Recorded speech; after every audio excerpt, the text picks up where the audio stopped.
that's the shilling. 8 million then za pale hivyo wanagawiwa sitting allowance. Kuna 35 million za mortgage and in MP. Alafu pia kuna 15,000 za committee. Yani nakwambia zile pesa allowances zimekuwa mingi kabisa. Ndio maana tunaita house of extortion, because they are getting more than they deserve. Yani wanapata pesa nyingi sana ambazo hata hatufahamu zinafanya kazi gani ama wamefanyia kazi gani kuzipata. Tunasema for you to deserve something you must have worked for it. Kabisa. So I wonder, mbona MPs in this country they are earning more than even just a person who is working. Definitely. You know, those MPs hawana kazi nyingi ya kufanya.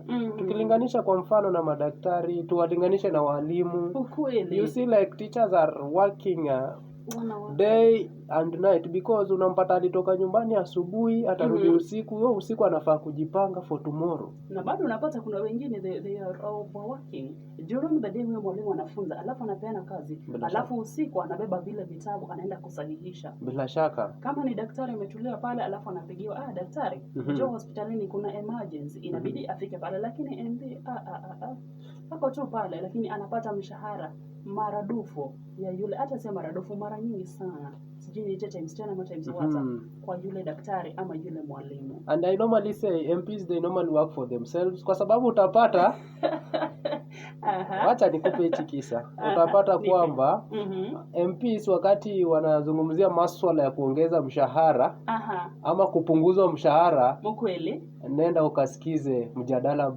pale bungeni ukaweze kusikia ni mambo gani wanazungumza. Kila mtu atakuwa amewaka, hata yule ambaye mara mingi anakuwa TikTok wakati mjadala za maana zinaendelea, siku hiyo atakuwa amesimama, ametoa macho, anasema this one should not be reduced to this one and this one from article this and this.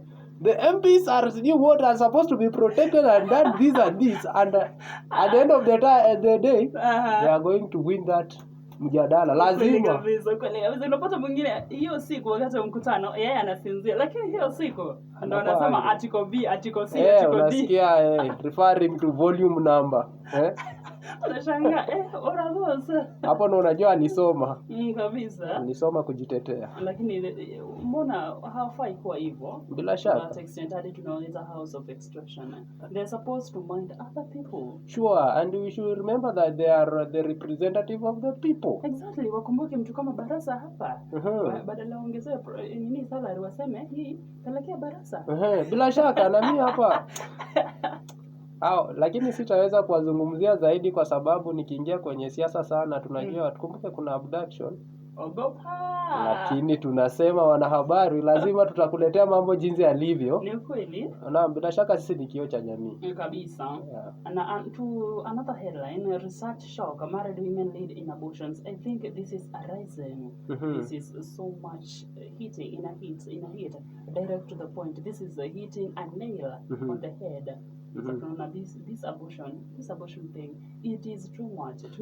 Nimetoka kuzungumzia kwa Saturday Nation, ndio hii hapa kwa Standard. Maybe before you go on, I react on something. Do it. So married women, and we are told that more than 80% of abortions are from married women. My question to married women that are aborted is this.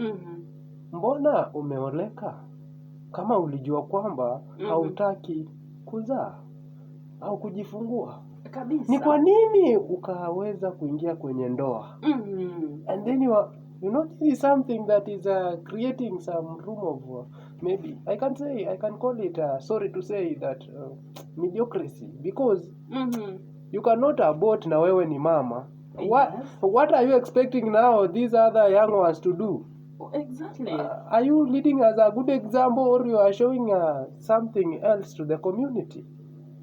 Unajua, I think and this is how it should be.